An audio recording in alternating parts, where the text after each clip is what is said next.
Hello दोस्तों, Hindi horror stories channel पे आप सभी का स्वागत है।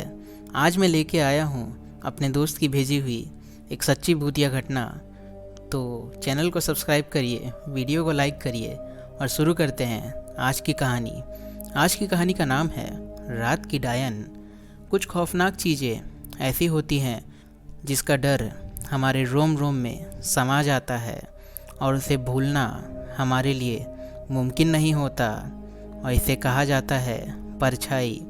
साल 1969 में एक परिवार में अजीब घटना ने सबको हिला कर रख दिया था। ये किस्सा काफ़ी पुराना है पर वे बहुत डरावना किस्सा है और आज मैं आपको सुनाने जा रहा हूँ। किसी गांव में सुगंधा नाम की एक औरत रहती थी जिसके 2 छोटे छोटे बच्चे थे और वो अपने पति के साथ और बच्चों के साथ उस गांव में रहती थी। अपना जीवन सामान्य रूप से व्यतीत कर रही थी पर एक दिन अचानक सब कुछ बदल गया। हुआ यूँ कि एक रात गांव में बहुत तेज आंधी आई।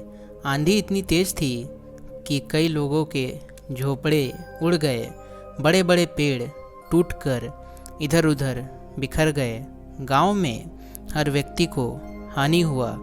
किसी के घर टूट गए तो किसी के फसलों को नुकसान हुआ। आंधी जब शांत हुई और जब सुबह हुई तो गांव का हाल बेहाल हो गया था। सब कुछ तबाह हो गया था। आज तक इससे पहले ऐसी तेज आंधी कभी नहीं आई थी। इस गांव में जिनके जिनके सामान बर्बाद हुए थे उन्होंने काफ़ी रोना धोना किया क्योंकि उनका बहुत कुछ बर्बाद हो चुका था। एक बात अजीब थी कि गांव में थोड़ा बहुत हर किसी का नुकसान हुआ था पर सुगंधा के घर पर एक आंच तक नहीं आई थी, जो कि बड़ी अजीब बात थी। इस घटना के 1 हफ्ते बाद जब गांव में सब कुछ सामान्य होने लगा तभी सुगंधा ने कुछ अजीब सी बात गौर फरमाई।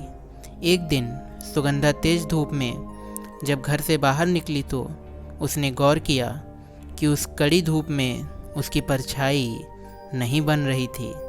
पहले तो उसे यकीन नहीं हुआ पर जब वो उसी धूप में चलते हुए अन्य व्यक्ति को देखी तो उसे यकीन हो गया क्योंकि हर व्यक्ति की परछाई तो सामान्य रूप से बन रही थी पर सुगंधा की परछाई बिल्कुल नहीं बन रही थी। सुगंधा बहुत घबरा गई कि आखिर ये कैसे मुमकिन हो सकता है कि मेरी परछाई बन ही नहीं रही है। उसे जब ये बात अपने पति को बताने का सोचा और बताया तो उन लोगों को सुगंधा की बातों पर यकीन नहीं हुआ।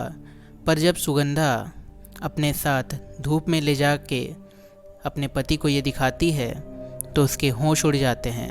सचमुच में उसकी परछाई नहीं बन रही थी। सुगंधा एवं उसके पति ने यही सोचा कि इस बात की भनक किसी को भी नहीं लगने दे वरना गांव वाले उन्हें शायद डायन समझकर जान से मार देंगे। और इस डर में उन्होंने ये बात किसी को भी नहीं बताई। सुगंधा ने इस बात को औरों से छिपा लिया पर अपने आप में घुट रही थी। सुगंधा की रातों की नींद उड़ गई थी। उसे हर वक्त ऐसा लगता था कि उसके शरीर से प्राण निकल गए हों।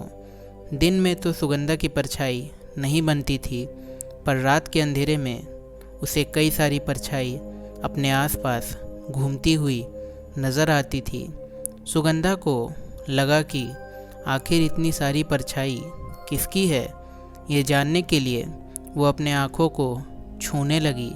तभी वहाँ मौजूद सारी परछाई भी अपनी आँखों को छूने लगी और वहाँ मौजूद सारी परछाई सुगंधा की ओर बढ़ने लगी और उन सबको अपनी ओर बढ़ते हुए देख सुगंधा डर से बेहोश हो गई।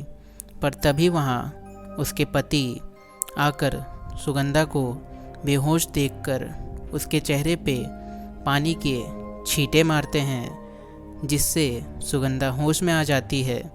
होश में आने के बाद वो सारी बात अपने पति को बताती है जिसके बाद वे लोग फैसला लेते हैं कि कल रात वो इस गांव को छोड़कर चले जाएंगे। कहावत है कि दीवारों के भी कान होते हैं, और ये बात बिल्कुल सच साबित हुई, क्योंकि कैसे न कैसे इस बात की भनक गांव वालों को लग गई और अगली ही सुबह सभी गांव वाले एकजुट होकर सुगंधा के घर पर आ धमके। उन्होंने सुगंधा से कहा कि तुम बाहर आओ और इस धूप में खड़ी हो जाओ। अगर ये बात सच निकली तो हम तुम्हें जीवित नहीं छोड़ेंगे। सुगंधा डर के मारे रोने लगी। वो जानती थी कि आज उसकी मौत तय है। लोगों ने उसे धूप में खड़ा किया तो देखा कि सच में उसकी परछाई नहीं बन रही थी। वहाँ मौजूद सारे गांव वालों के होश उड़ गए। वे सब समझ गए थे कि ये कोई डायन है। उन्होंने सुगंधा को जान से मारने का फैसला किया और गांव वालों ने उसे जिंदा ज़मीन में दफन करने का फैसला ले लिया। सुगंधा रो रो कर कहे जा रही थी कि मैं कोई डायन नहीं, मेरे छोटे छोटे बच्चे हैं, मुझे मत मारो। पर गांव वालों ने उसकी एक भी नहीं सुनी और उसे जिंदा ज़मीन में दफन कर दिया। विरोध करने पर उसके पति को भी लोगों ने काफ़ी मारा। फिर उसी रात उस गांव में बहुत तेज़ आंधी आई। सब कुछ टूटकर इधर उधर बिखर गया था। तभी सुगंधा के पति सुगंधा की कब्र के पास पहुंच गया और उसे खोदने लगा। तेज़ आंधी में उस कब्र को खोदना काफ़ी मुश्किल हो रहा था, क्योंकि धूल उड़कर सीधे उसके आंखों में पड़ रही थी। पर वे लगातार उस कब्र को खोदे जा रहा था। थोड़ी ही देर में सुगंधा की लाश उसे दिखी और उन्होंने उसे कब्र से बाहर निकाल लिया। उन्होंने देखा कि सुगंधा की सांसें अभी तक चल रही थी, वो जीवित थी और अचानक ही वो उठ खड़ी हुई। ये देखकर सुगंधा के पति के होश उड़ गए। उसे लगा कि आखिर ये कैसे मुमकिन हो सकता है। मैं तो उसकी लाश को यहाँ से लेकर जलाने ले जा रहा था, सुगंधा तो जीवित हो गई। उन्होंने उसी रात इस गांव को छोड़कर जाने का फैसला किया और जाते जाते सुगंधा ने ये श्राप दिया कि आज के बाद इस गांव पे आत्माओं का डेरा होगा, जो एक एक कर हर व्यक्ति को मार डालेगा। और आज भी वो गांव वीरान पड़ा है, सब कुछ तबाह हो चुका है और किसी को भी ये नहीं पता चला कि आखिर सुगंधा अपने पति एवं बच्चों के साथ कहाँ चली गई, जो कि अभी तक रहस्य बन चुका है। तो कहानी अगर पसंद आई है तो लाइक करिए इस वीडियो को, सब्सक्राइब करिए इस चैनल को और बाकी की वीडियो भी देखिए। तब तक के लिए चलते हैं, बाय।